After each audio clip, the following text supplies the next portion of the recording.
pengertian kepada kami Tuhan, supaya kami mendapat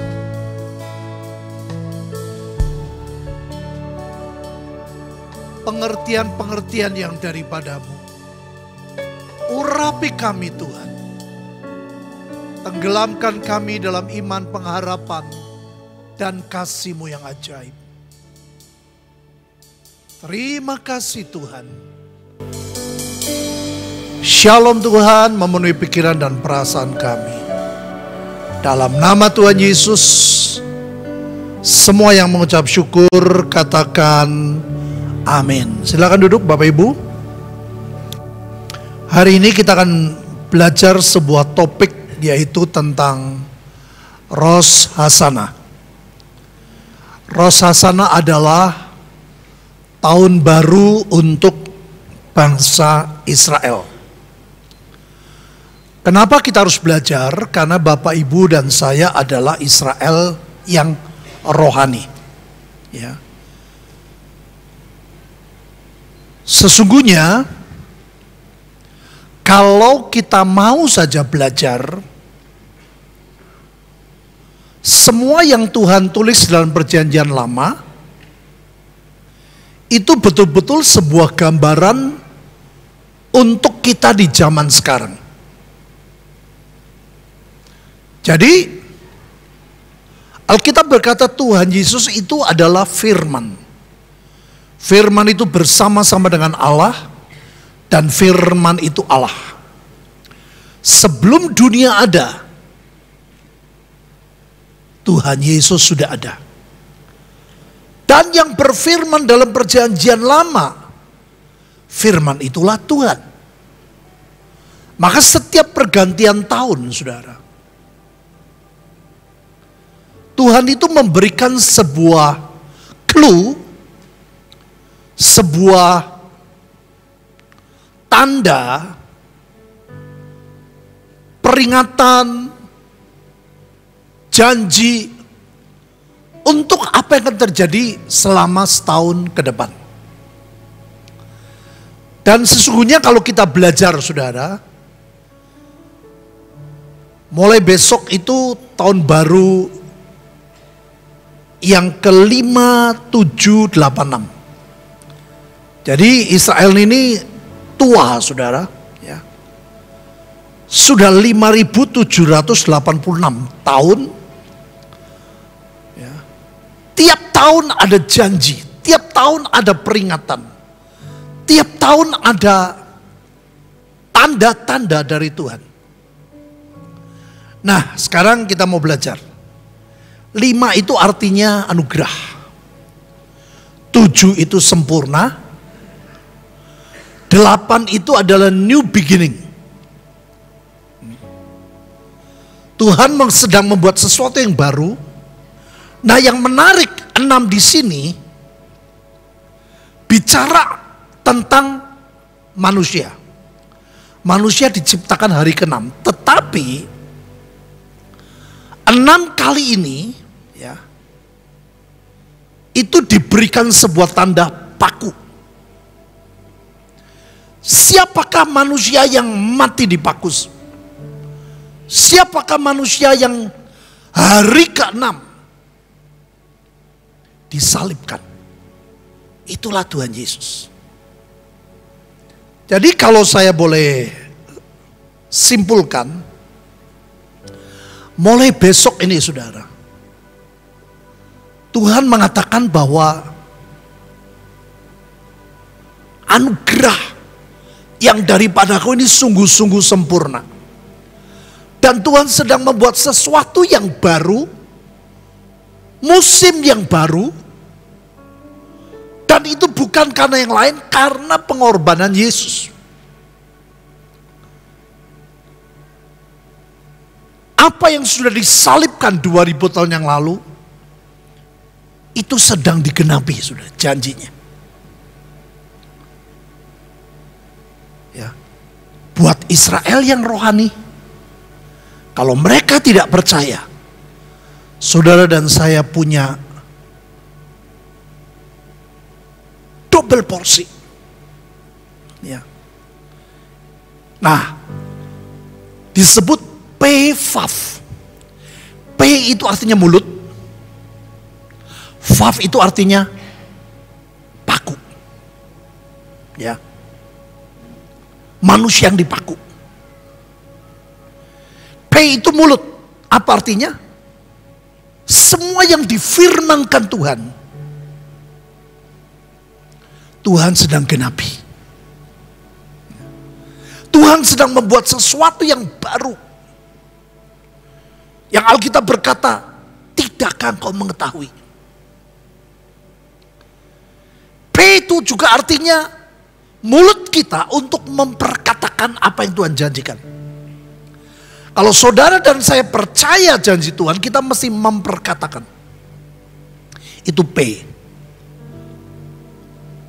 Vav, yaitu semua yang Tuhan sedang genapi.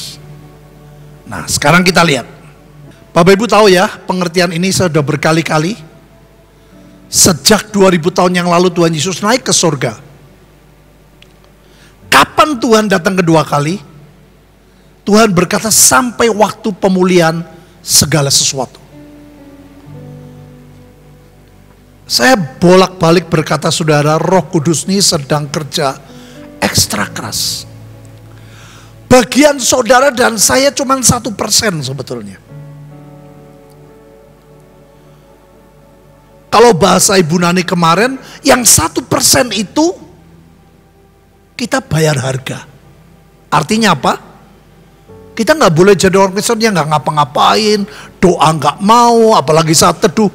1% Tuhan berkata supaya kamu jangan jatuh dalam dosa. Ayo bayar harga, yaitu apa? Punya saat teduh. Bangun pagi, baca Alkitab, berdoa. Yesus Alfa. Malam mau tidur, Yesus Omega. Baca Alkitab, renungkan firman, perkatakan. Jadi, ini sekarang Bapak Ibu, sedang terjadi. Ya. Tuhan sedang memulihkan roh, jiwa, tubuh. Karena targetnya tidak bercacat pada kedatangan Tuhan. Dan Alkitab mengatakan, loh, bukan saudara dan saya, tapi Yesus yang menggenapi. Bagian kita betul-betul 1%. Saudara. Karena manusia nggak ada yang bisa. Manusia nggak ada yang sanggup. Pada waktu sudah bertuhan, aku mau baca Alkitab. Aku mau punya saat teduh yang baik. Aku mau seperti kau katakan 1 jam saja. Pasti Tuhan memberikan kemampuan. Ya. Ini luar biasa Bapak Ibu. Nah, apa yang Roh Kudus kerjakan tidak selama-lamanya. Di dalam perjanjian lama, pada waktu Yusuf di penjara, ada mimpi Firaun yang menggambarkan bukan cuma saat itu, tapi akhir zaman ini. Yaitu apa? Ada 7 tahun kelimpahan dan ada 7 tahun kesusahan. Ada 7 tahun anugerah itu luar biasa. Ada 7 tahun di mana pintu betul-betul dibuka. Tapi Tuhan berkata 7. Dan ada 7 tahun kesusahan. Itu di perjanjian lama digambarkan seperti itu, saudara. Nah, kita nggak tahu kapan startnya. Orang berkata, ya mulai Rosh Hashanah ini. Karena Tuhan berkata, aku membuat sesuatu yang baru. Aku sedang menggenapi janjiku. Pengorbananku. Kematianku. Salibku. Paku itu salib, saudara. Nah, kita nggak tahu ya. Tapi yang pasti sudah saya sedang melihat. Dulu pada waktu saya dapat pengertian, dapat firman 85% sesungguhnya saya nggak pernah nyantol di otak saya. Gimana caranya? Tapi saya boleh menyaksikan kepada Bapak Ibu. Tidak terlalu jauh dari tempat kota ini. Ada sebuah tempat Bapak Ibu. Bilang aja tempat sebuah agama A misalnya ya. Tapi tempat itu tidak ada satu orang pun yang orang A. Kan aneh. Dan yang mengharukan pada waktu mereka berkata, Pak, nama-nama kami tidak tercatat di gereja. Nama-nama kami tidak tercatat katanya di yayasan. Saya tahu yang dimaksud yayasan adalah persekutuan. Bapak Ibu, yang membuat saya cukup kaget, mereka dengan yakin berkata nama-nama kami tercatat di kitab kehidupan. Saya kaget sudah. Tidak tercatat karena mereka tidak di gereja. Tapi mereka meresponi kebaikan Tuhan. Mereka mencintai Tuhan. Mereka punya saat teduh yang baik. Mereka belajar Alkitab. Itu Bapak Ibu. Jadi saya percaya ini kita sedang ada di sini, Saudara. Nah, Alkitab mengatakan, kalau saudara melihat di kitab Daniel, Alkitab berkata di tengah ketujuh masa, Tuhan membuat perjanjian, Tuhan mengizinkan perjanjian itu jadi berat. Nggak ada orang yang mampu. Jadi di tempat ini hanya dua macam.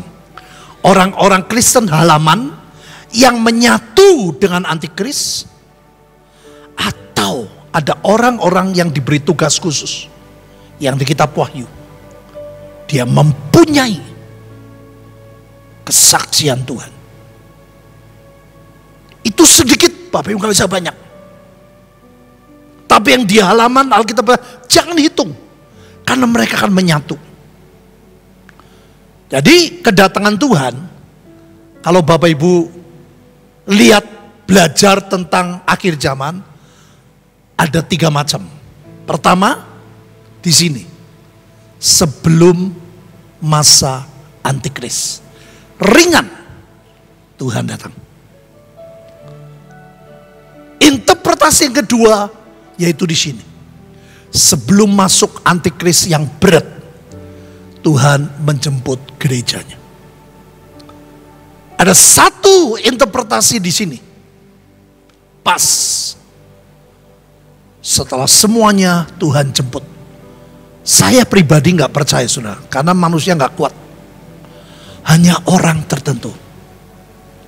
Nah, yang menarik di kitab Kejadian 45 ayat 11.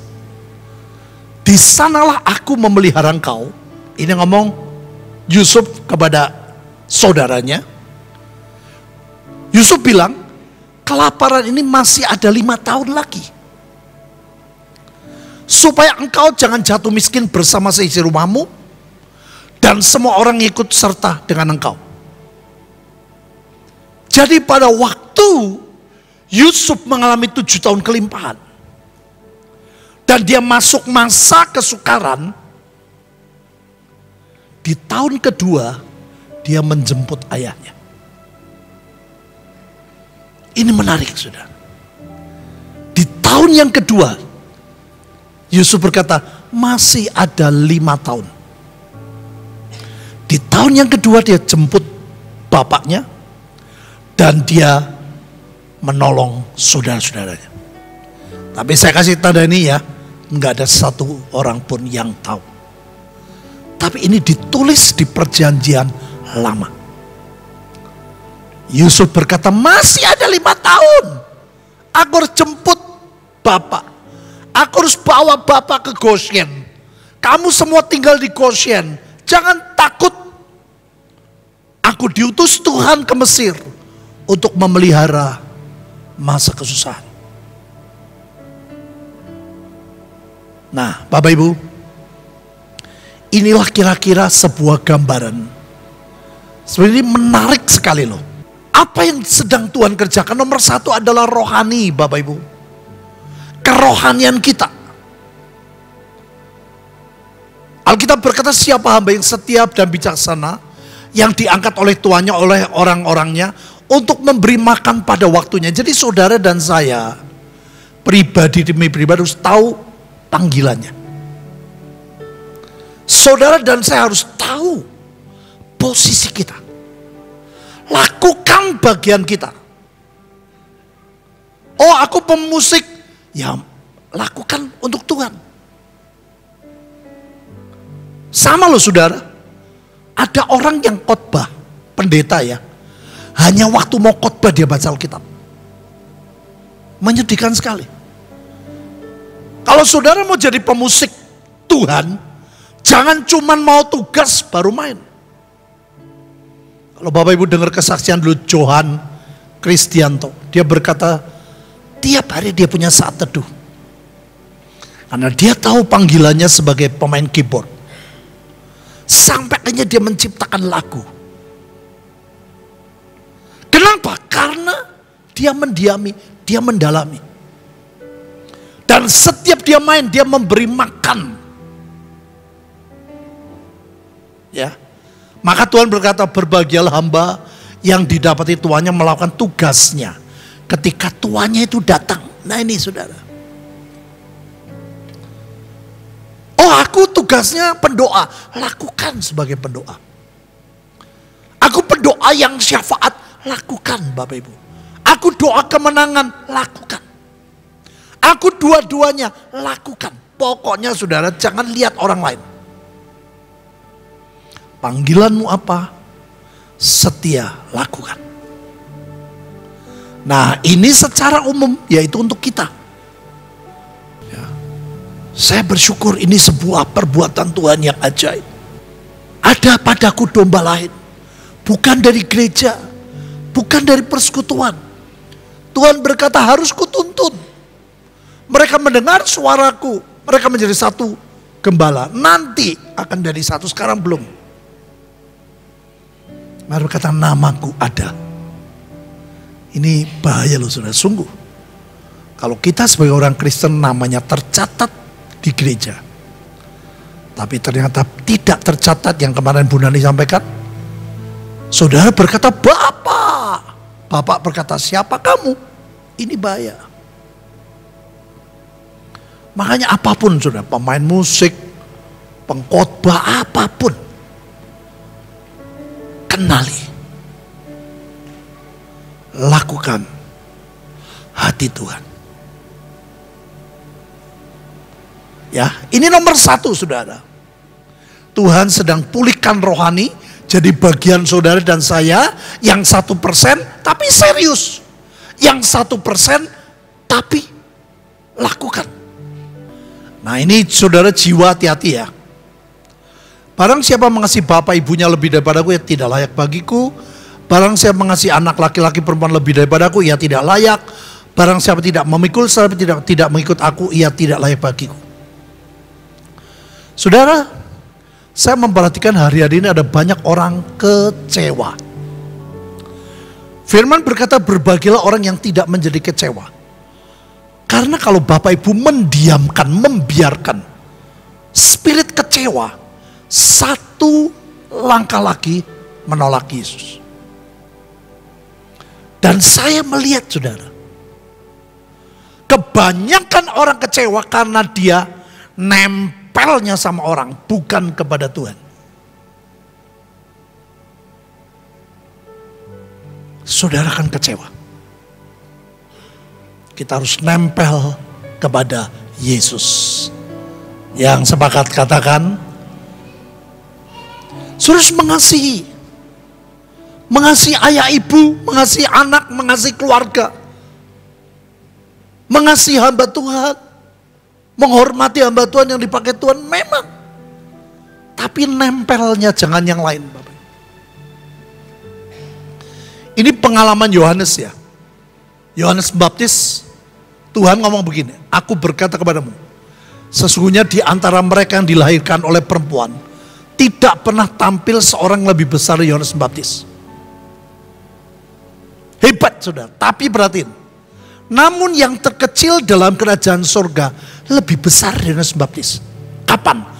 Pada waktu Yohanes Pembaptis kecewa. Betul-betul di bottom, di bawah. Makanya ucap syukur. Semua yang Tuhan izinkan pasti baik buat kita. Yang sepakat, katakan next. Keluarga itu penting loh Bapak Ibu.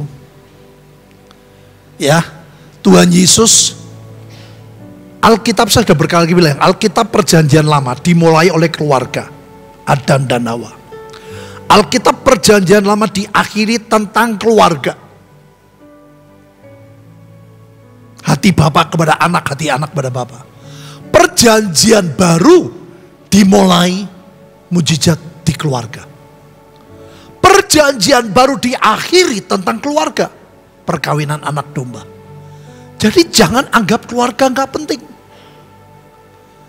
Kalau saya jadi berkat di banyak tempat, saya harus jadi berkat untuk keluarga saya.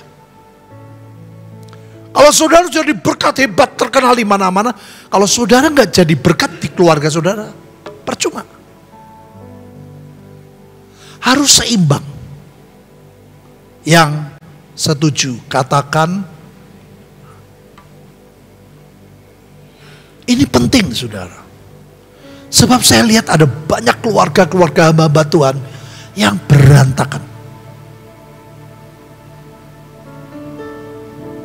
Gak ada orang sempurna, gak ada keluarga sempurna Bapak Ibu. Tapi selalu merindukan pemberesan. Merindukan berdamai. Merindukan kesatuan. Gak mungkin keluarga gak ada konflik. Gak mungkin orang tua dan anak selalu cocok. Gak mungkin suami istri selalu bisa sama. Belum tentu gak bisa. Tapi kerinduan saudara untuk menyatu. Ada sebuah klip menarik saudara. Di mana intinya pada waktu kita melakukan kewajiban itu bukan masalah suka atau enggak suka. Saya sebagai suami, saudara sebagai istri, saudara sebagai orang tua, anak apapun. Dan kewajiban adalah tanggung jawab.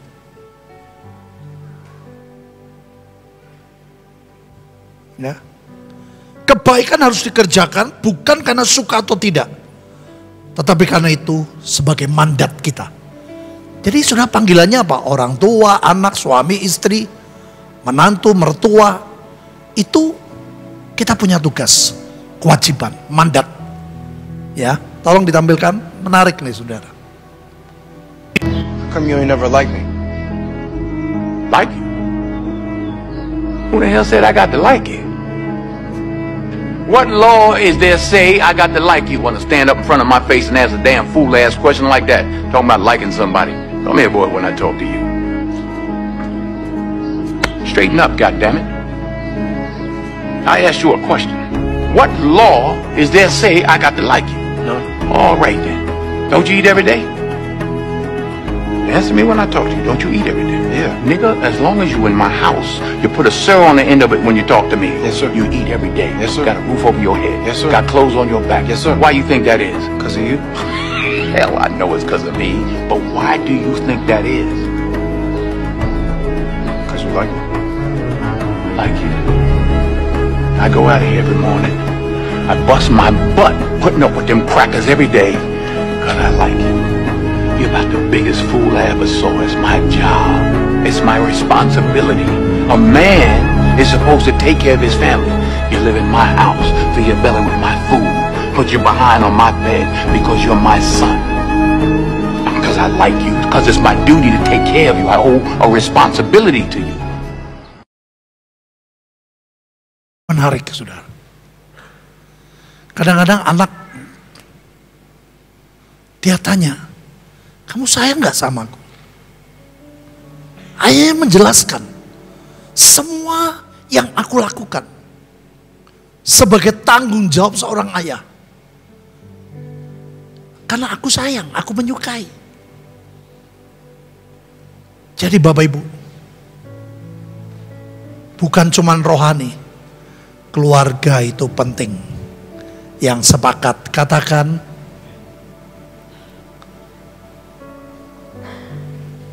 Saudara bisa tanya Bu Linda tuh, saya kalau di rumah saudara, puji Tuhan rumah Vincent kan depan. Saya sering kangen sama Daviel. Kayak orang makan saudara. Sehari 2 kali, 3 kali saya tanya, Vin, Daviel ada di mana? Saya merenungkan saudara, gak semua orang bisa menikmati jadi kakek. Tidak semua orang bisa mengalami jadi kakek. Jadi Tuhan, aku bersyukur. Kalau lama gak ketemu saudara, Bu Linda sering tahu, aku sering bercanda. Saya cuma ngomong di mana? Daviel mana ya? Cuma ngomong saudara. Karena memang ternyata kakek itu lebih seperti itu kepada cucu. Dulu saya saudara sama papa saya gitu. Dia kalau baca koran dia makan deket dimarahin. Waktu Vincent kecil, dia datang ke Temanggung, dia lagi makan loh. Vincent sini. Saya tuh jengkel saudara. Iki piye toh? Kayak aku cilik, dia makan, aku gak boleh deket. Sekarang lihat Vincent, sini. Lagi makan loh Bapak Ibu. Sini gendong pangku opa. Itu wajar. Kita harus punya keseimbangan. Yang sepakat katakan, sebagai orang tua, sebagai suami, sebagai istri, sebagai kakek, sebagai nenek, sebagai mertua, sebagai menantu. Lakukan bagian kita sebagai tanggung jawab. Yang sepakat katakan, yang paling penting Tuhan adalah segalanya. Setuju? Saudara, jasmani itu penting. Ini Paulus ternyata saudara, saya tanya tuh dijelasin bagus sama ahli kitab ya. Timotius adalah murid kesayangan dari Paulus. Tapi berkali-kali kalau Timotius diajak oleh Paulus, sering sakit. Dan pada waktu Paulus perhatikan, problem penyakitnya adalah perut, pencernaan. Dan Paulus perhatikan loh, gak cuman ayo doa, tak tumpangin tangan, tidak. Paulus tahu bahwa pencernaannya sering terganggu. Dia berkata, tambah anggur sedikit. Bukan tambah anggur sebotol, enggak Bapak Ibu. Sedikit. Saya cuma mengatakan bahwa Paulus memperhatikan kesehatan. Saya sering kali suruh pergi terus kemana-mana. Kadang-kadang betul saudara, kalau malam ya ngelilir, iki ning dito yo. Di kota mana? Saya sampai bingung saudara. Kapan hari itu? Tegal, besoknya Cirebon, besoknya Bandung, besoknya Tasik, besoknya Jogja. Bayangin saudara, sampai kamar hotel itu nomornya berapa kita lupa. Kunci harus dibawa. Kamarnya piro ya nomornya yo, mencetek keliru saudara. Tiap hari. Saya harus punya fisik yang kuat. Memang Alkitab berkata latihan badani terbatas gunanya. Bukan berarti tidak ada gunanya loh. Yang setuju katakan. Kekristenan itu lengkap, saudara. Bukan cuma rohnya yang sehat, jiwa sehat, keluarga sehat, tubuh sehat. Yang sepakat katakan? Ibadah itu berguna dalam segala hal. Karena mengandung janji baik hidup ini maupun hidup yang akan datang. Betul. Tapi latihan badan ini penting. Bapak Ibu, saya kalau di rumah, kalau pas ada waktu, tidak kecapean, saya olahraga. Tempat gym yang sederhana, saudara. Perlu saudara olahraga. Yang setuju, katakan ini. Kalau saudara nggak sehat, kita nggak bisa pelayanan maksimal, Bapak Ibu.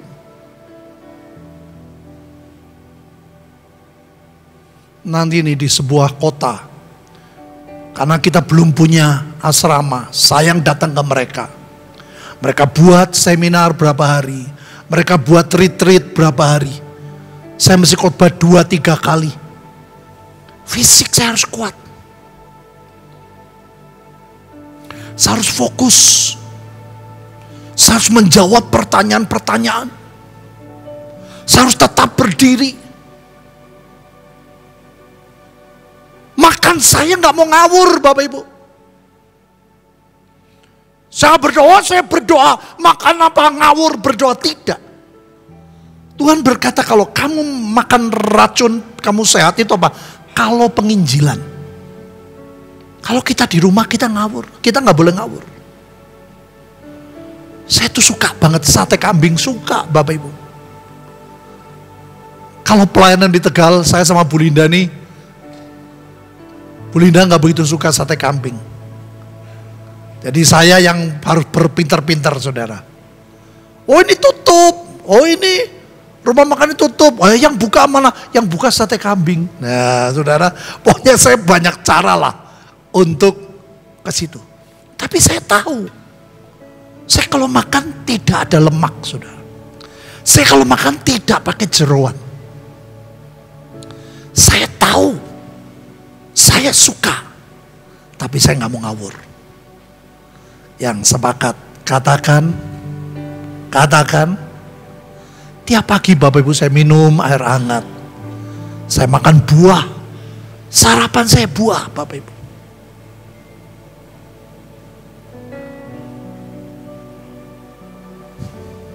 Ya, siapa yang setuju kita harus jasmani sehat? Yang setuju katakan. Ini Tuhan ngomong loh tadi. Pada waktu aku datang ini tidak bercacat. Artinya apa? Ya kita sebaik mungkin lah saudara.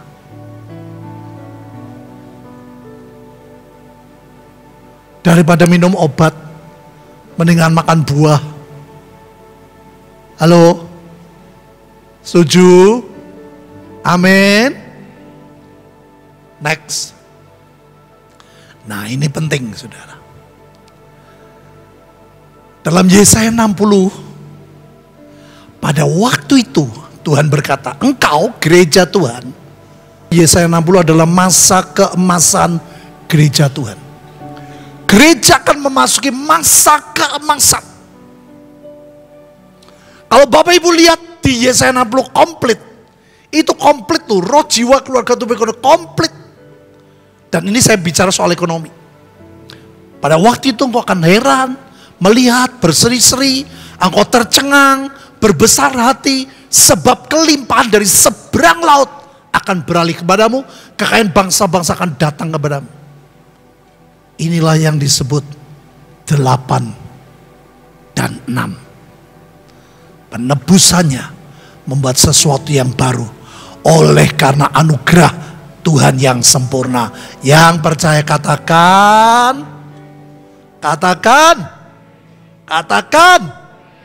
Wah penting saudara, sungguh loh. P itu mulut. P itu firman. Firman yang harus saudara percaya. Firman yang harus kita perkatakan. Ini janji. Sejumlah besar unta menutupi daerahmu. Unta-unta muda dari Midian dan Eva.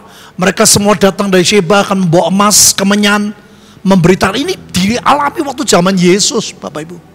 Karena memang Yesaya 60 itu tentang kedatangan Tuhan yang pertama. Hanas Kayafas tidak bangkit. Terpaksa Yohanes Pembaptis. Yohanes Pembaptis pun tidak maksimal. Begitu di penjara, dia kecewa. Gereja mula-mula ini terjadi, tapi belum sempurna. Soal uang, belum.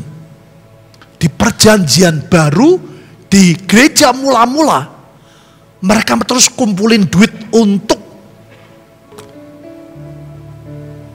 pekerjaan Tuhan. Saya percaya di zaman kita akan memasuki masa kelimpahan yang luar biasa. Yang percaya katakan, bukan untuk memperkaya diri, Bapak Ibu, bukan. Tapi untuk pekerjaan Tuhan. Untuk menolong orang miskin. Untuk membuat mereka mengerti, untuk memuridkan, bukan untuk memperkaya diri. Tapi percayalah, saudara gak mungkin melarat, engkau pasti makin diberkati.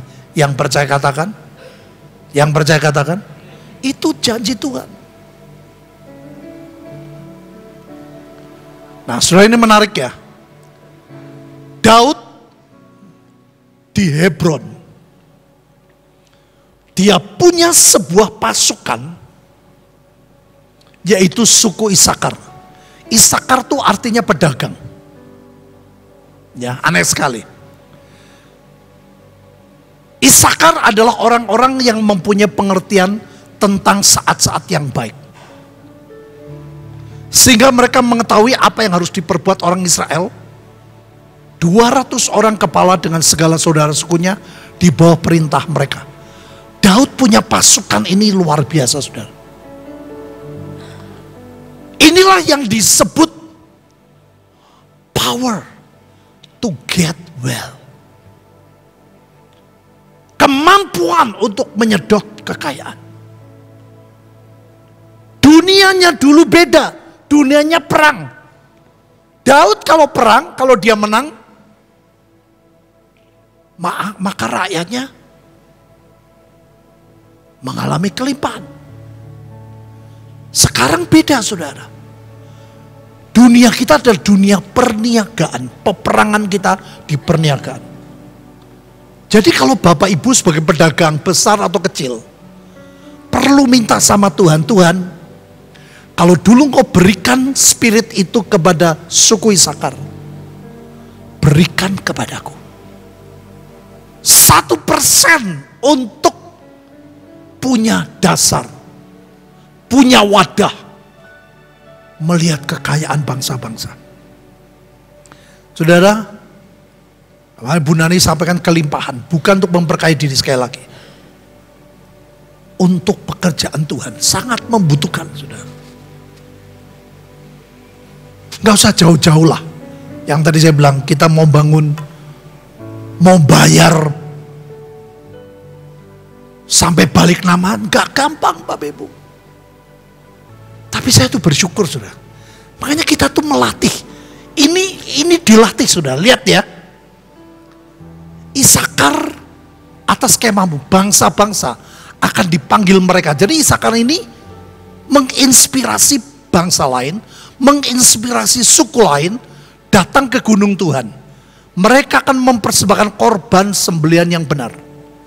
Kalau ada korban sembelihan yang benar, berarti ada korban sembelihan yang tidak benar. Mereka akan mengisap kelimpahan laut, harta yang terpendam pasar. Saudara lihat, mengisap kekayaan dulu atau korban dulu? Korban. Kalau saudara nggak dilatih, nggak bisa. Ini berlaku untuk orang-orang yang hatinya seperti ini, saudara. Kalau saudara pelit, kalau saudara sudah tidak terbiasa untuk memberi, sulit untuk mengalami ini. Makanya janji ini tidak untuk semua orang Kristen.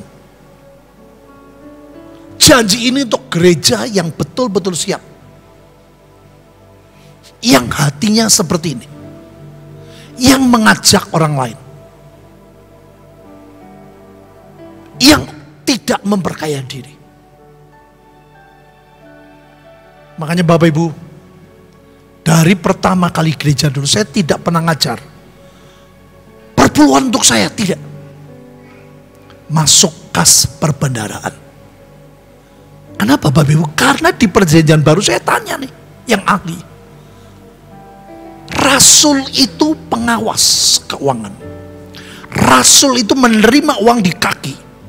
Tapi yang pegang uang bukan rasul. Bukan imam. Makanya saya seringkali gak tahu. Uang ada berapa gak tahu saudara. Saya bilang, ini berapa di? Segini. Yang ini berapa segini. Coba dihitung bisa kumpul berapa di? Segini. Saya gak tahu Bapak Ibu. Gak boleh kalau imam pegang uang.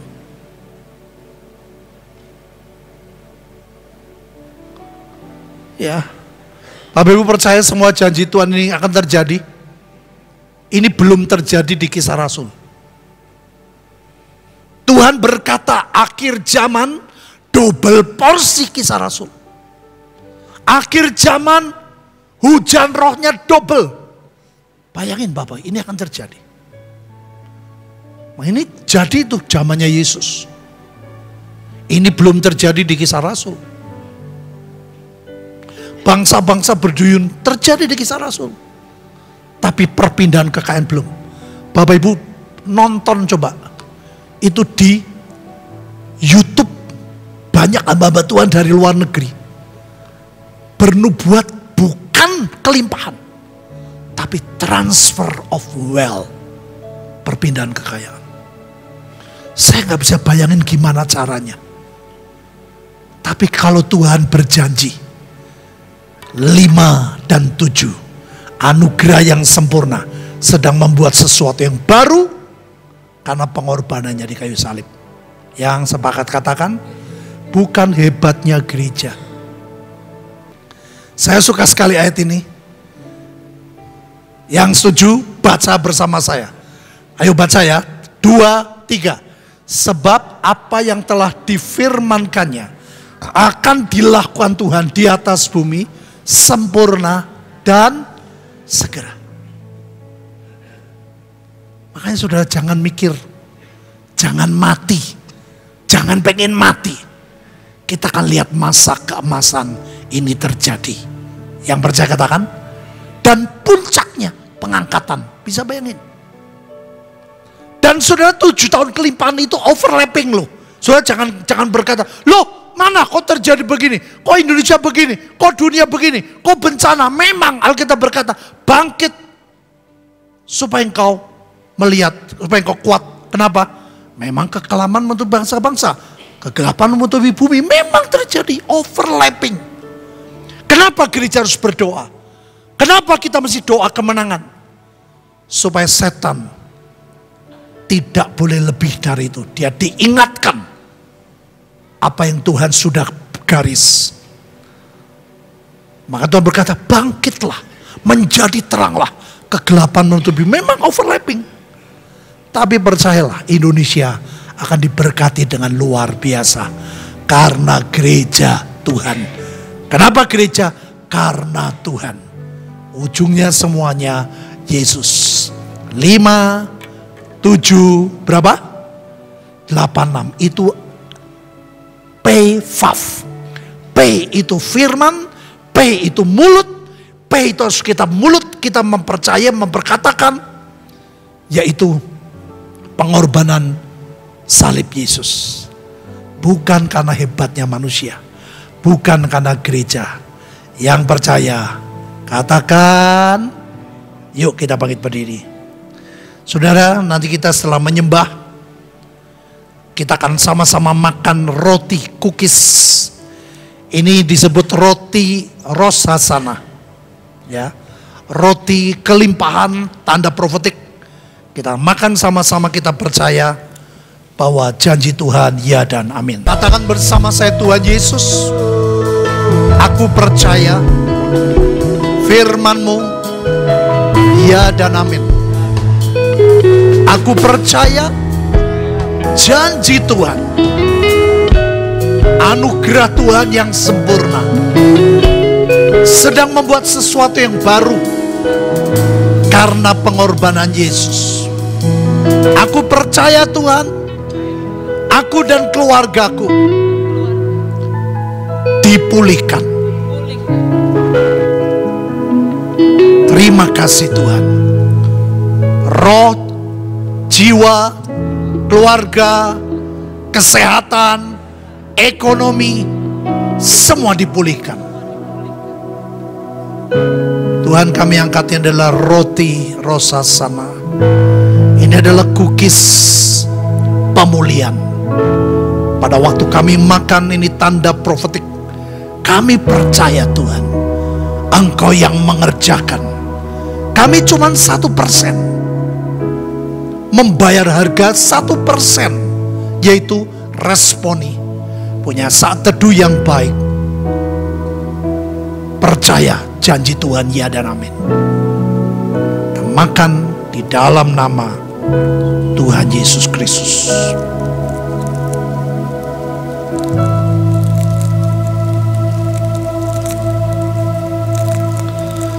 Sambil makan sudah bilang, Tuhan, aku adalah Israel yang rohani. Aku percaya bukan cuman Israel yang jasmani, Israel yang rohani mengalami hal yang sama. Kita percaya masa keemasan gereja Tuhan tidak lama lagi, saudara.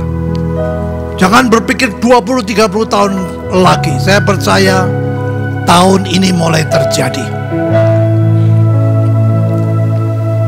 Kemarin ada hamba Tuhan ngomong sama saya, 23 itu start untuk Israel jasmani, 1 Januari untuk bangsa-bangsa. Tapi kita lihat Tuhan bisa, ada roh percepatan. Kita percaya Tuhan yang mengerjakan, bukan kita. Roh, jiwa, keluarga, tubuh, dan ekonomimu dipulihkan, diberkati sebelum Tuhan datang menjemput gerejanya. Terimalah semuanya demi nama Bapa, Putra, dan Roh Kudus, nama di atas segala nama, Tuhan Yesus Kristus. Yang menerima dan percaya katakan amin.